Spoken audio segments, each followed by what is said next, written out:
For me, Sitestat is one of the most important tools that we have for running our website.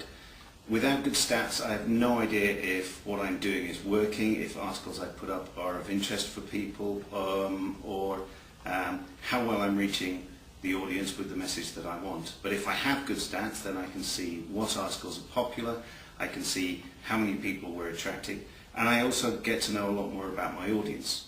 For example, I can say with a high degree of confidence that so far this year we've had about 350,000 unique visitors to our website in Spain. Of those visitors, I know that about 30,000 have come back to our site more than once, and the remainder are just one-off visitors. I can tell you that each time somebody comes to our website, they spend about 7 minutes on average on the pages, and that they are likely to see about 4 to 5 pages with each visit. I can also say that about 60% of our visitors are looking at English language pages and are therefore probably British, or at least primary English language speakers. I could say that passports and visas are by far and away the most popular areas of content on our website, but I can also tell from the peaks in traffic that the majority of our website users are probably tourists who are coming to Spain and want some information before they visit. Now, this is all really great information for me if I want to get a better idea of how to promote a message on climate change, or how to deliver communications about changes to visa rules.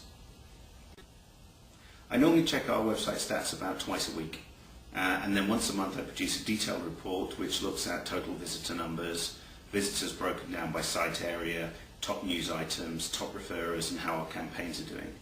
I'll then circulate that report to heads of sections, heads of posts, and anybody else who's expressed an interest in seeing it. And we also publish the report on our intranet so that anybody who needs to get those figures can do so.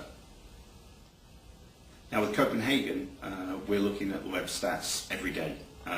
We want to know how much traffic we're pushing through to the Act on Copenhagen website. We want to know how many people are coming to our own Act on Copenhagen pages, and we want to use this to adapt the way in which we present content. A good example of this, about 2 weeks ago, we were looking at the most popular web pages, or the most popular article pages on the Act on Copenhagen website, and we noticed that a lot of people were going to the articles on extreme temperatures, on drought, on forest fires, on sea level rise, what we've termed the extreme disaster pages.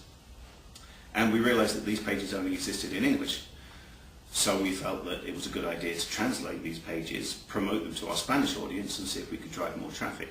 Well, we did that, we put the pages up, and already we're not only seeing an increase in the number of people who are going to those pages on Act on Copenhagen, we've also seen that El País, the major newspaper in Spain, has picked up on those particular articles and is also pointing traffic to them.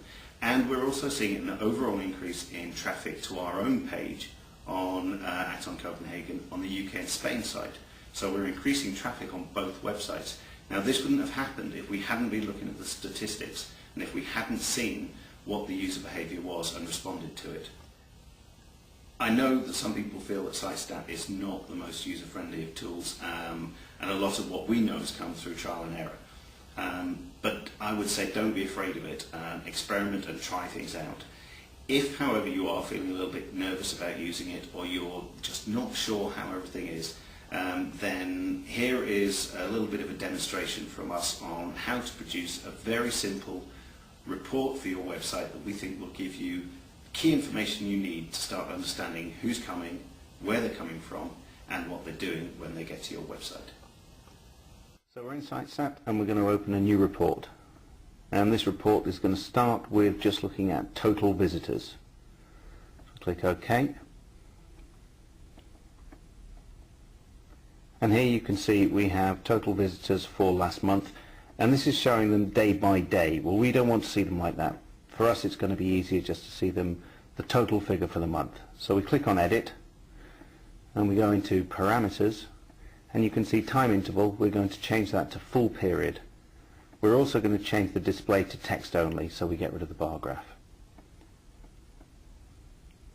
And there we have it, total number of visitors for last month. So now we add a new item, and now we're going to look at page views, and we want to see the most popular pages for our website. This will show us where people are going to on our site.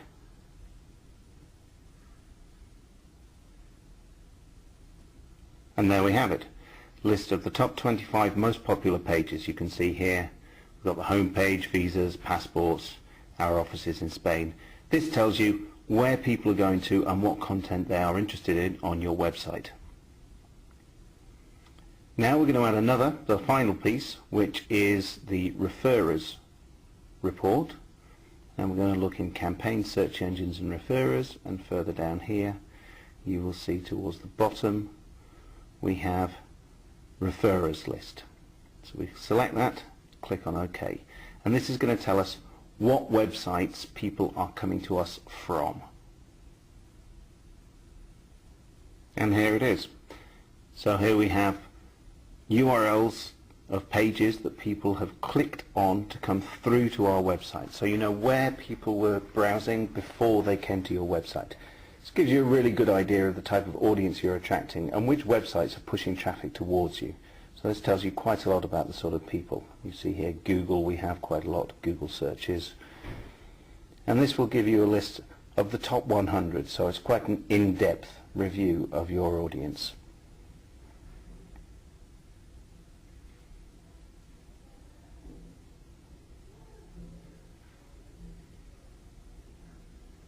So, you have total number of visitors, you know how many people are coming, but we want to see how many people are coming month by month.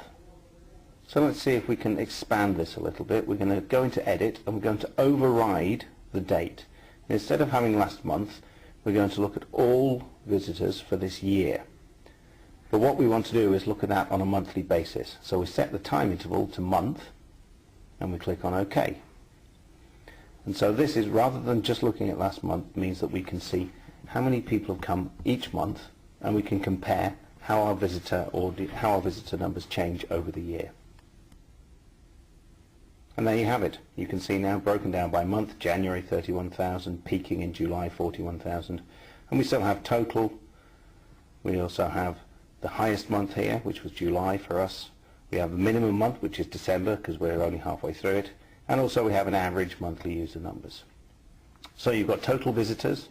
You can also see where those visitors are going to on your website, and you can see where they're coming to.